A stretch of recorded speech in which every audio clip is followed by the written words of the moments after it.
Hey YouTube, Alan back with another gameplay video, and this time we're going to be taking a look at Outrun on the Sega Master System. Push start button to begin. So as always in Outrun you get the choice of what's on your radio. It can be magical sound shower, passing breeze, or splash wave, and to me they all sound a little suspect, but sound suspect, they also sound really good. So let's just go with splash wave.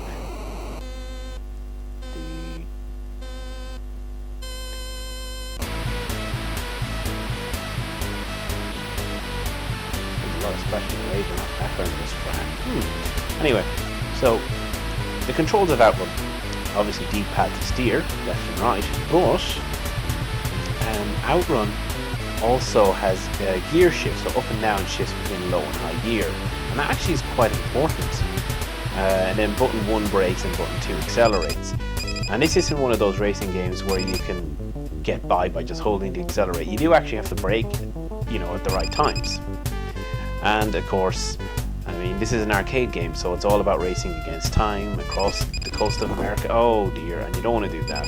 Crashing into whatever those cars are. The white ones. Of course, I'm meant to be driving a Ferrari Testarossa. I assume they're BMWs or something like that, the other drivers on the road. One of the novelties of this game, of course, was that you could choose your own path. Got kind of caught out there with the winding track. There was road signs that tell me that, but I reacted too slow. So pretty much if I wanted, or if I had the objective, and there's the road sign saying split path, I'm going left, because I fancy driving into that other car. But of course this is the novelty, you can choose your path. Whoa! Whoa, I went flying off the track to checkpoint, so I got an extended time. But I was saying if I had wanted to try and get to the end, which is go through the whole path, chances are I wouldn't succeed because I've already made too many mistakes. I wouldn't have enough time to get to the end. Whoa. Now, they even managed to capture the undulating road effects there, road going up and down, which was something of a novelty back in the 8-bit day. You just didn't see it all the time. And trying to capture kind of big, sprite forms and whatnot that the arcade was known for was, very difficult. So, in my opinion, I actually think that this is a really good attempt to bring home an absolutely classic arcade game to a system that, by all means, has no business replicating it. And this was actually a game that I had as a kid on the Master System. It was, I should have gone into low gear there. That was a sharp bend. Just about managed to avoid that. Around 170, 180 you should be shifting up into the high gear, or using the stick shift as the Americans might say, and down gear there. I seen that there was a double turn and I was going to go into the car, so into low gear, which was essentially a quick way of braking fast. It's I'm only renting the car so I can drive it into the ground anyway. One thing people may notice is that the music plays a little slower than that they might be used to, because of course this is PAL. But it still sounds good. So at least we've got to the second checkpoint, or past the second checkpoint, and we're into the desert now with more of that crazy screechy sound effects. Speaking of screechy sound effects, I also noticed this squeaky tire effect, which automatically makes me think of modern car parks and shopping centres, the kind of damn it! That's the one bad thing about the undulating road, is that you can't see what's coming in front. Oh, again! That's ridiculous. Get back into low gear. Yeah, I don't think I'm making it much further than that. Stupid other red car. Yeah, but I was thinking that squeaky sound effect, that one there. That reminds me of when you're in the modern underground car parks. A lot of them these days seem to have this, I don't know what the hell's on the circuits, but it makes your tires squeak like nuts. Very irritating. I assume it's to keep kind of grip or something. Down into low gear. You would not tell I had this as a kid, and I actually did manage to clear it back in the day. I wasn't graded at it, never have been graded at any of the Outrun games, but I've always enjoyed them. And it's a fair game, although it's a lot about memorization. Because I mean the tracks are always going to be the same. The placement of the cars can probably vary ever so slightly depending on your performance. Oh, there we go. We're just at the road sign, but time is up. Game over. And just as that, Ashley's coming in to visit. Hello, Ashley. You want to see my game over?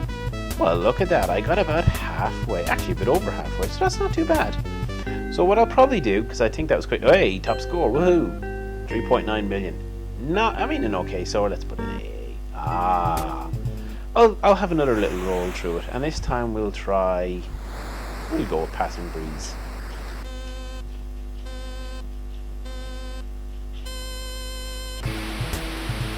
I think that's meant to be the kind of sound of the ocean, that sound at the beginning. It's kind of off-putting.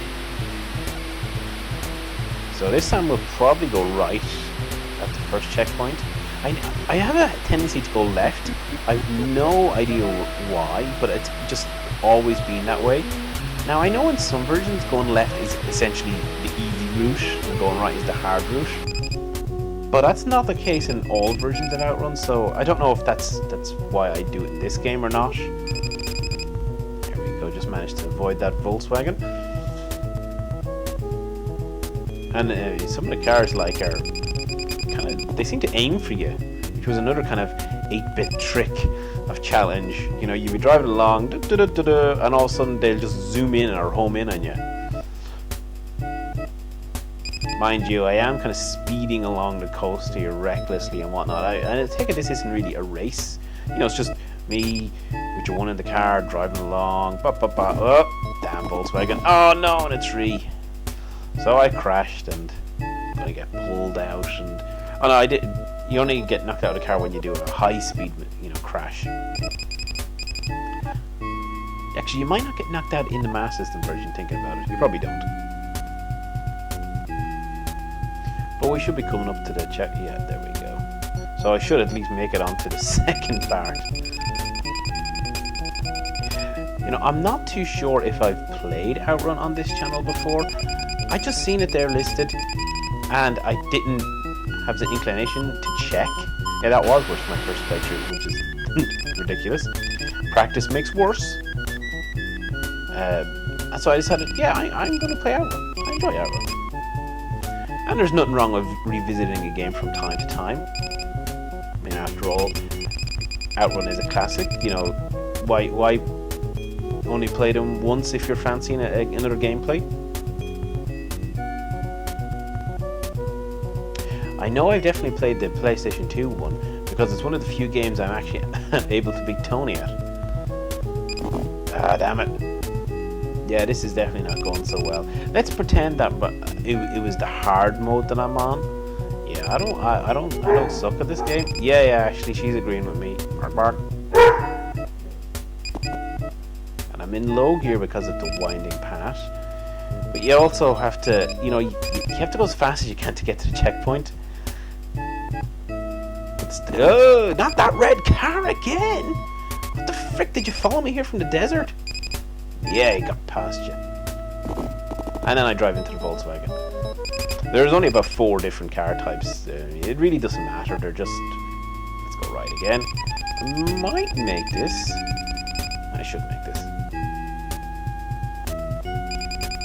Although it will be tight. Now that I'm saying that, you can actually make it by on 0. Just about, yeah, that was close, but hey, oh, there's some big trees, you don't want to smack into them. And we got that wavy ocean sound caressing our, there we go, there's a big crash. Yeah, there's actually no one in the car magically, it's auto drive, except for when you see them from the back there are, so I don't know where they go. Certainly in some of the later versions, you know, the people do actually fall out of the car, which is hilarious. In a video game, of course. Less funny in real life. Oh no! Less funny in video games right now. It was funny the first time, not so funny now.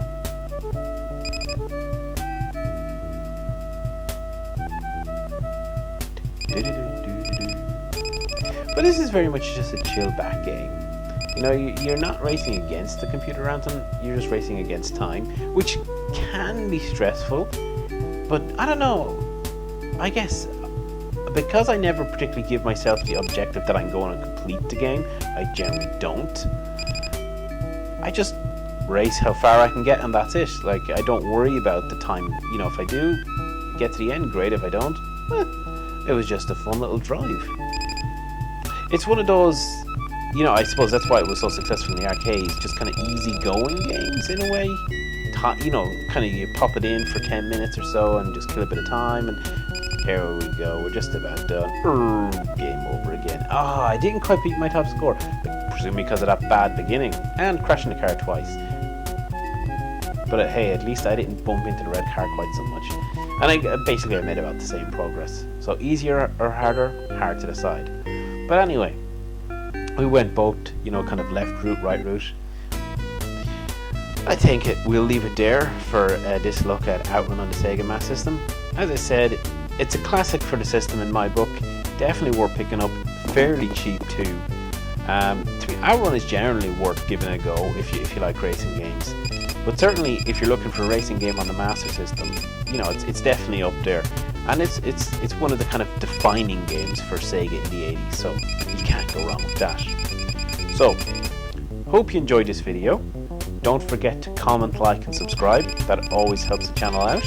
And we'll see you again soon.